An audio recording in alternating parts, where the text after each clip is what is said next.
আমি একটা লেকচারে বলেছিলাম যে এই ইকোনমিক স্যাংশন বা ইকোনমিক ইনফ্লুয়েশন যেগুলো হয় এগুলো থেকে বাঁচার জন্য সূরা ইউসুফের মধ্যে একটা হেদায়েত আছে।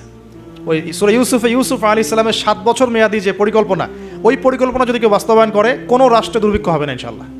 যদি হয়ও, আল্লাহর হুকুমে যদি হয়ও, ইনশাল্লাহ জনগণ না খেয়ে মরবে না। ওই 7 বছরের মেগা পরিকল্পনা কি সেটা একটু সূরা ইউসুফ ঘাটে দেখেন। তার মূল জিনিসটাই হচ্ছে অপচয় নষ্ট করা, অপচয়টাকে রোধ করা। অপচয় নষ্ট করা না, মানে অপচয়কে রোধ করা, সমস্ত রকম অনিয়ম বন্ধ করা এবং ফিউচারের জন্যে খাবার এবং সম্পদগুলো সঞ্চয় করতে থাকা।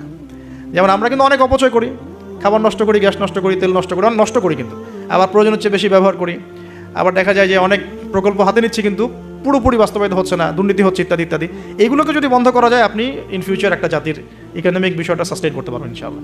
তো আমি ইকোনমিক্স নিয়ে অন্য একদিন ইনশাআল্লাহ কোনো একটা সেমিনার করবো ইনশাআল্লাহ তাআলা।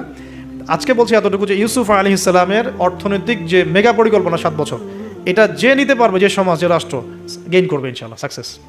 এই জিনিসগুলো আমাদের ঊর্ধ্বতন কর্তৃপক্ষ থেকে বোঝানো উচিত, দাওয়াতটা পৌঁছানো উচিত। হয়তো বা তারা জানেন না, এমন হতে পারে যে তাদেরকে যুগের সাথে তাল মিলিয়ে কেউ বোঝাতে পারেনি এখন পর্যন্ত, এমন হতে পারে।